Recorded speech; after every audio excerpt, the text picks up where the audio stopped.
What's up, everybody? Thank you for tuning in to the Toma Todito show. And this one's going to be real quick, I promise. This is just, it seems like in the last 48 to 72 hours, a lot of headlines have been coming down the pipeline and a lot of news that have been coming out on behalf of the UFC, MMA related, and boxing itself. To start off, we first heard it back in November. Jussier Formiga, who's a former UFC fighter, he was released from his UFC contract, followed by last week where we get the big news that Yoel Romero gets released from his UFC contract. That gets confirmed by Dana White this past weekend, and Dana White ends up saying that there's going to be nearly 60 fighters, 60 fighters more that are going to be losing or at least being released by the UFC following Yoel Romero's release. So Jussier Formiga, no longer a UFC fighter. Yoel Romero released by the UFC. Rachel Ostovich, she gets released by the UFC, and there's bound to be at least 60 more fighters that are going to be losing their contracts. With that said, Yoel Romero ends up shopping around. It looks like the PFL is going to be passing up on him, and it looks like Bellator passed up on him. Somebody who is willing to take Yoel Romero is the BKFC, which is the bare knuckle boxing organization, and they're willing to pay the big money and acquire a big name like Yoel Romero. So we'll see what happens. We'll see how that plays out. As far as the PFL, well, they pass up on Yoel Romero, but they end up taking Fabricio Verdum. So Fabricio Verdum is actually going to be active this coming 2021, and he will participate in the 2021 season of the PFL. So that's another big acquisition by the PFL. Last week we had mentioned, or one of the prior episodes we had mentioned, how Clarissa Shields had secured a contract with the PFL. Other news with the UFC, Leon Edwards versus Khamzat Chimaev. That fight was supposed to be the closer for the UFC this year in one of the fight nights. It was going to be the headlining event. That fight gets scrapped due to Leon Edwards testing positive for COVID-19. So the co-main event, which was Stephen Thompson against Jeff Neal, that got moved up to the main event now, and that's going to be the main event for that closing show that the UFC will be putting on here in a few weeks' time. Other news that we saw last week: Marvin Vettori stepped in to face Hermansson within a few days' notice, less than a week's notice. He steps in and he ends up putting on an amazing performance. Hermansson Vettori is one of the best fights that I've seen of recent history, dating back to something similar like Israel Adesanya and Kelvin Gastelum. It was just a back and forth war with big punches. And Marvin Vettori, I cannot wait to see what's in store for him come 2021.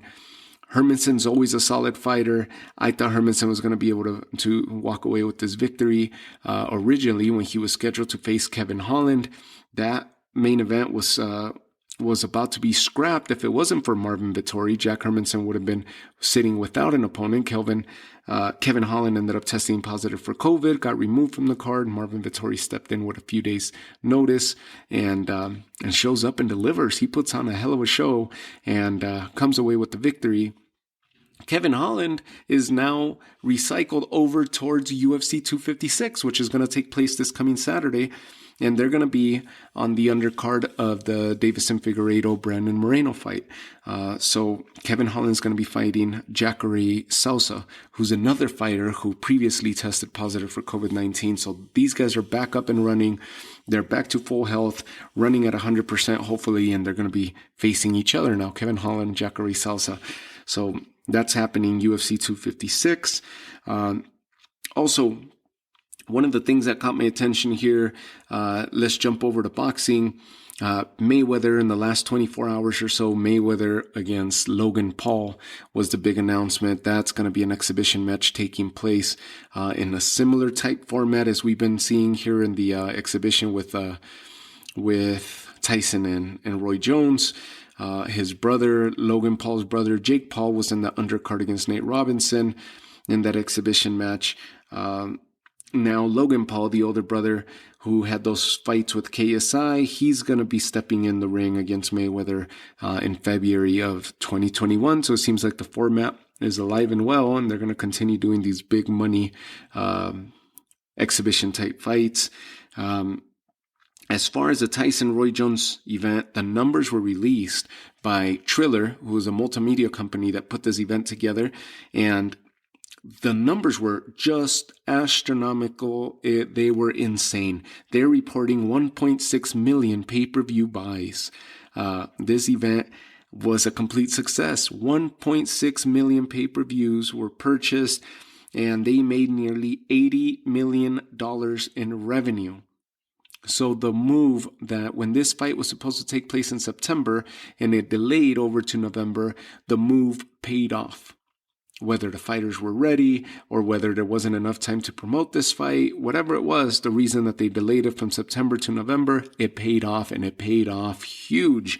1.6 million pay-per-view buys with $80 million in revenue as reported by Triller. That is an absolute success.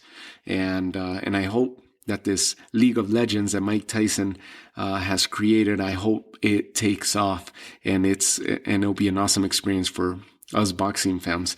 I know I saw in one of the headlines Riddick Bowe, Lennox Lewis, possibly looking at setting up a matchup between the two, and then Evander Holyfield and Mike Tyson seem to be in talks to get this third fight between the two to come to fruition. So we'll see. We'll see if those two fights end up happening.